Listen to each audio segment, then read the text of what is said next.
You're watching The End Zone, sponsored by Brahms. And welcome to another edition of The End Zone along with Camryn Johnson. I am Colby Daniels. What a crazy week it's been. OU is off, and we thought maybe, that might slow things down. I know the Thunder are getting underway, and we're going to talk some Thunder basketball a little bit later. Oklahoma State off to a rough start, and you knew there was going to be some storylines there, but maybe not of the magnitude that ultimately took place. Camryn, I'm still in full-blown recovery mode after being in Stillwater multiple times this week, and I guess still digesting everything that happened. Yeah, it was a bit of a surprise to me. I know we were talking about before the show got started. You thought maybe if you found out that Gundy was getting fired after that TU game, that would have made sense. But then Monday rolls around, he does the press conference as usual, does the coaches show. You think, all right, he's around at least another week. And then bang. And it was just it was a shock to me. I mean, you said it best. It was just kind of this whole, what just happened? Yeah. And now here we are. But you got to see it firsthand, everything that happened in the aftermath and the new coaches. So, yeah. Yeah, it was, you're there on Friday night. You're watching this thing go down. You can hear the students chanting, "Fire Gundy, fire Gundy." I think we talked about it even last week. If they had lost that game, that his job was probably in jeopardy. It happens. A lot of the questions in the postgame were about his job status and, what his message to the fans were. I thought that his tone was very much like, I'm aware of the position I'm in. I'm aware of the hot seat. And then Sunday comes, no news. Monday comes, no news. He's at his press conference.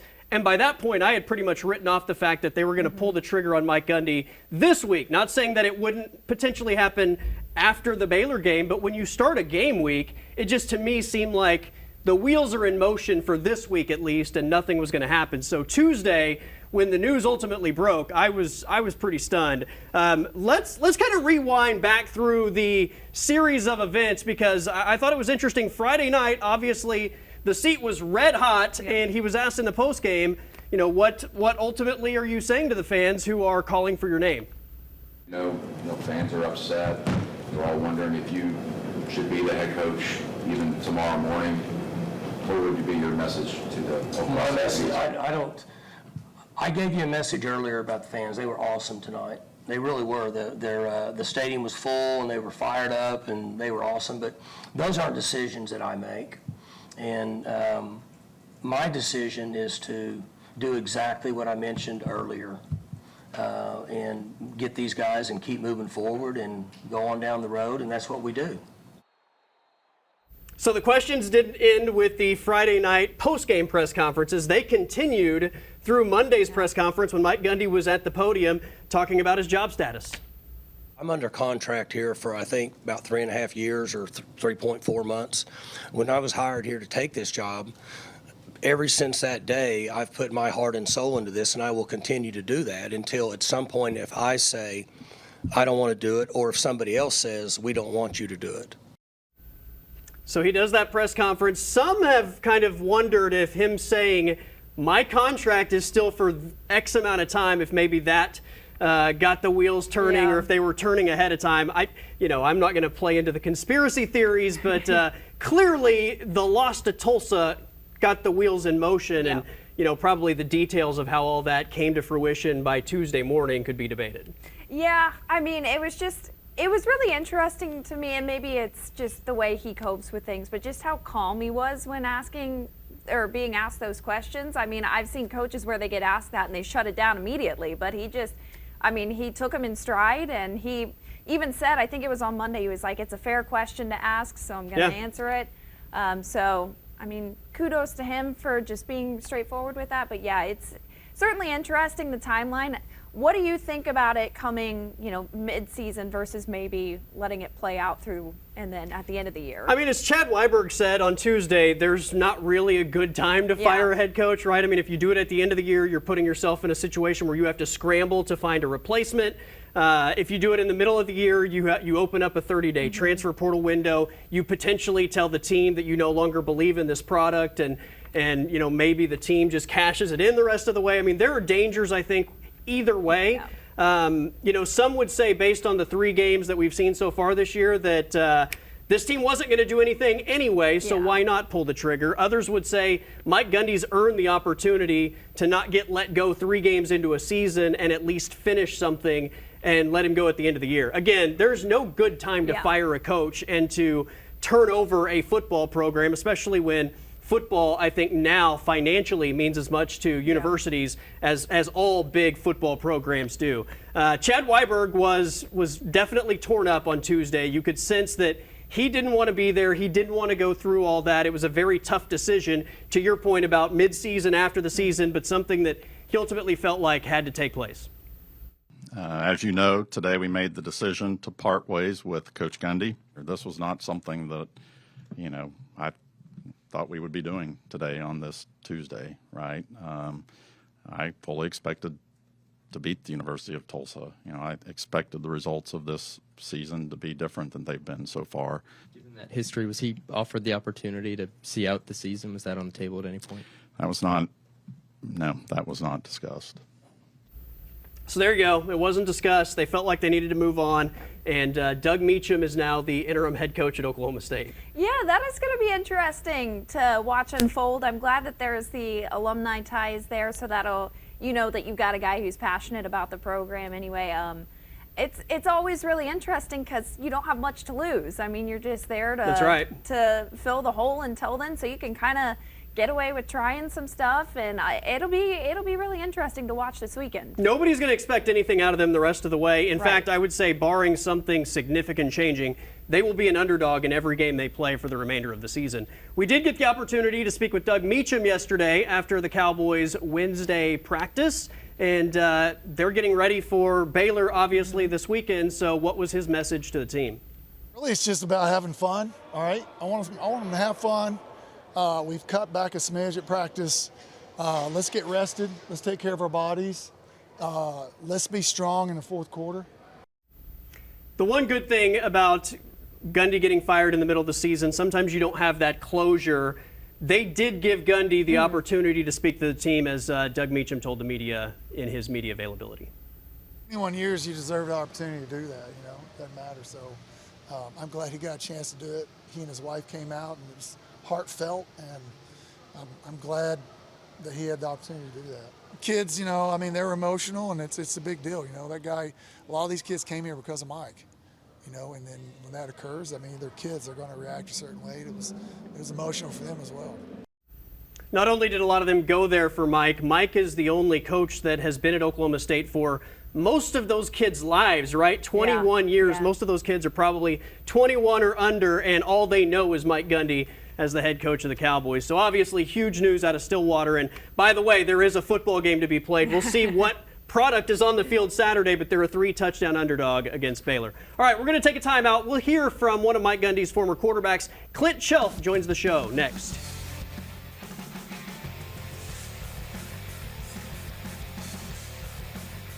Welcome back to the End Zone along with Camryn Johnson. I am Colby Daniels. Nothing at all to talk about this week. The sports world, especially in the state of Oklahoma, has been really quiet, so we had to really dig deep to find topics this week. No, I'm kidding. I was able to catch up with former Oklahoma State quarterback Clint Shelf earlier in the week following the shocking news on Tuesday of Mike Gundy's firing. And Clint, like all of us, was pretty shocked by the news when it broke. I think absolutely stunned is a apt expression for how I felt. I'm like you. You play on a Friday, a pretty embarrassing loss, and then you make it through the Monday cycle. You make it even Saturday, Sunday. I think once you get a Friday game, everything's obviously pushed off of its normal Saturday timeline, and you make it through that Monday. I just thought, okay, it's business as usual.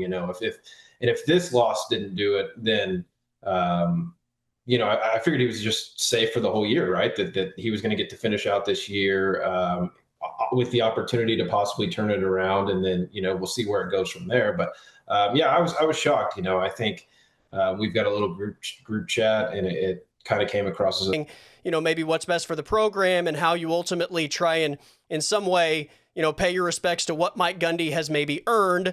But ultimately, they have crossed that bridge. So I guess just your take on all the elements that, I think factor into this being an incredibly difficult decision for Chad Weiberg, which we saw yesterday in his press conference?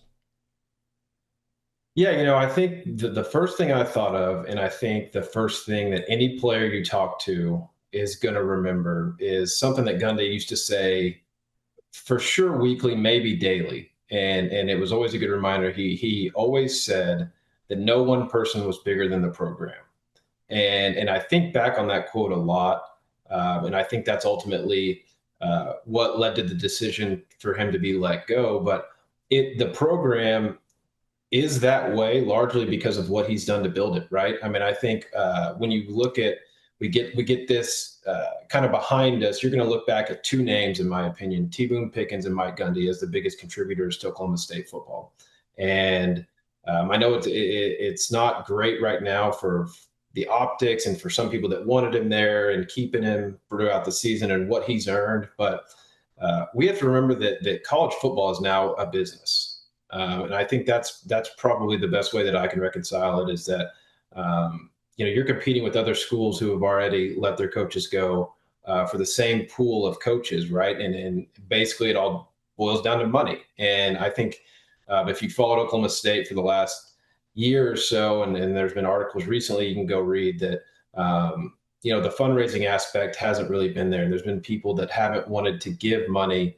And so I think when you've got that pressure on Chad, and then you start piling up those losses, I think if you've ever really followed sports as a fan, when a coach has to clean house, that's kind of a last ditch effort, right? To make things right. And hopefully it solves some issues. And then you follow it up with the Oregon loss, 65 points, and then you lose at home to Tulsa. I think it just became too many things for him, to keep coaching. And I know it stinks, it's hard. He's been Oklahoma State football for as long as basically I've been a fan and a player. And so, it just adds up, and it comes down to, I think, money and being a business, and you want to be a school that is taken seriously. And when you're losing at home to Tulsa, and that's not a disrespect to them by any means. They came out and played really hard, had a good game plan, and I really like what Coach Lamb's building over there. But if you think Oklahoma State is a program that needs to be competing for college football playoffs and Big 12 championships, then I think it sends a serious message that we're for real and we want to get aligned with the donors and the money and make this a desirable job. So going forward, Doug Meacham is the interim coach, along with being the offensive coordinator. Chad Weiberg said yesterday he's going to handle everything between the lines, and Rob Glass is going to oversee the program as a whole, basically handle everything outside of the lines. Two guys that you obviously know from your time in Stillwater. What are your thoughts on Rob Glass and Doug Meacham essentially being the co-interim coach? Yeah, it's a super interesting marriage of two personalities, that's for sure. I'm excited to see, I don't know what all that entails for Coach Glass, if that's talking to the media or what that looks like, or if Doug will handle that. I know Coach Meacham has a presser later today, but I know I would be excited for a Rob Glass interview or questions. So I'm excited to see that, hopefully, if that happens. But I think it's in good hands.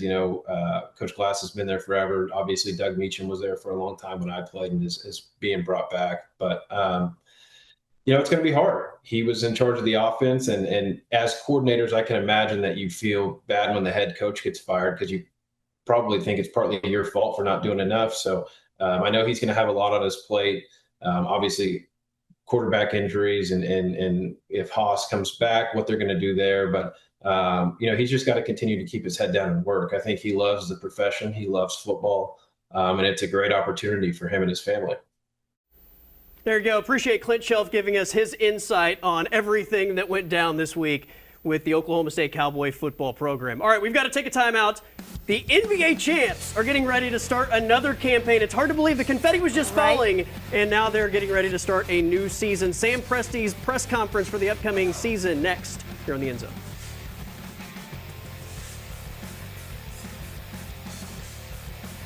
All right, welcome back to the show. The confetti was falling inside the Paycom Center just a couple months ago. Oklahoma City, the reigning world champions, and now they're getting ready to defend their championship. They don't necessarily look at it that way. This is a total reset for the Thunder. They are not going into this season with any sort of like championship mentality. They feel like they've got to earn everything. And I thought Sam Presti really hammered that point home today in his introductory press conference to the 2025-2026 season. Last season was a special year in our very, very brief organizational history, but the process of becoming a great team did not end last season. In order to become a great team again is the discipline and humility to turn the page. To maximize this coming season, we have to voluntarily divorce ourselves from the success of last season, or it will hold us back. People handle the year after winning the championship differently. The challenges are well documented, and the odds are clear that they're severely stacked against the team that won. The primary reason for that is simple. It's very, very, very hard to win. One time. It requires a combination of positioning, execution, and you need randomness to fall in your favor. Last season, we talked about nothing being expected, but anything being possible, and that's how we feel again this year. I swear all of that stuff just happened yesterday. I mean, Right? like watching the video, reliving it, I'm like, that just happened. Now Yeah. we're starting a new season. I like the phrase he used, involuntarily divorce That's ourselves. right. I don't think I've heard that one before, but that's a clever way to. I think that's a great thing, though, that they are not looking at it as all right, let's go for number 2. I mean, they've made all the moves to go that direction, but I think the best thing you can do after winning a championship is forget that it happened. And, you know, you hear football coaches a lot say go 1-0 each week. That's what the they did in the mentality, postseason run as well. They were Yeah. able to reset after every big win and say, we haven't done anything yet. Now we have to reset and win another game. And so if anybody can, I think, put that in the rear view and focus on what's ahead, it's that group for sure. It's going to be a fun ride this season as the reigning NBA champs. All right. Adam King has begged us to talk MAC football on this program for over a year, so we made him a deal. We're going to give him 10 seconds of MAC football right now on the End Zone. Oh, Camryn, Colby, we got a battle. Loser leaves town here for the inside track, maybe for that group of 5 playoff spot. 2 of the 3 betting favorites for the MAC, Bowling Green, Ohio University, play this Saturday. And that was 10 seconds of MAC football here on the End Zone. We might have him back next week because Kent State plays Oklahoma. Should be a ton of fun. All right, picks next here on the End Zone. Time now for the Brahms in the Bag Pick of the Week. All right, let's jump straight into it because this is a massive college football weekend, a ton of big games across the board, and we got to start with Notre Dame desperately needing some wins against your alma mater. Yeah, they also desperately need some wins. You know, there's a shirt I once saw that says Arkansas almost always almost wins. We've seen that the last 2 weeks. I think that's the same deal this week. I think they keep it close, but Notre Dame ultimately gets back in the win column. You know what? You're getting points from me just for not automatically choosing your school. So I love that. You're keeping it real. Yeah, look, I think urgency has got to be on Notre Dame's side. I think they go in and get a win. But to your point, I think Arkansas does push them throughout the game. All right, game number 2 this weekend, LSU at Ole Miss. Both of these teams have a high ceiling. Both of these teams may be a little bit underperforming. Yeah, that's kind of what I was thinking. This one's kind of a toss-up, and I think I went with Ole Miss on this one just sheerly because of the home field advantage. I think it could go either way. It's going to be really close, but yeah. Ole Miss, probably similar to Penn State, which we'll talk about in a little bit, always makes me nervous in big games against big teams. I got to take LSU. I feel like more of a proven commodity in these types of matchups, and I'm getting points, so give me the 1.5 for LSU. Speaking of Penn State, top 5 matchup in college football here, Oregon at Penn State. Yeah, it's going to be tough on the road there, but I think Oregon, to me, while they haven't really played any tested opponents yet, I think Oregon's looking like one of the best teams in the country, as you can tell by their ranking. I think they still win on the road. I think these are 2 of the most elite rosters in all of college football. The difference is Oregon wins big games, Penn State really doesn't, so I'll take the Ducks, plus a field goal, and that half point is very valuable when picking against the spread. All right, Alabama, Georgia, this was probably the game of the year last year. Yep, another one that's a toss-up. I'm just going with Georgia solely because they're at home. I do think it will be decided a one-score game, so I'm going with the home team on this one. Close game, give me the points. I'm not sure who wins. All right, finally, Oklahoma State, 3-touchdown underdog, hosting Baylor. I think there's a lot of emotions right now, and OSU's going to surprise some people. They won't win, I don't think, but they do keep it under that 21. They're one of the worst offenses in the country. Defense isn't much better. That passing attack, I think, ultimately is too much. Give me Baylor minus the 20.5. I hope I'm wrong. Hope Oklahoma State shows up in a big way. That's Camryn Johnson. I'm Colby Daniels. Everybody have a great college football weekend.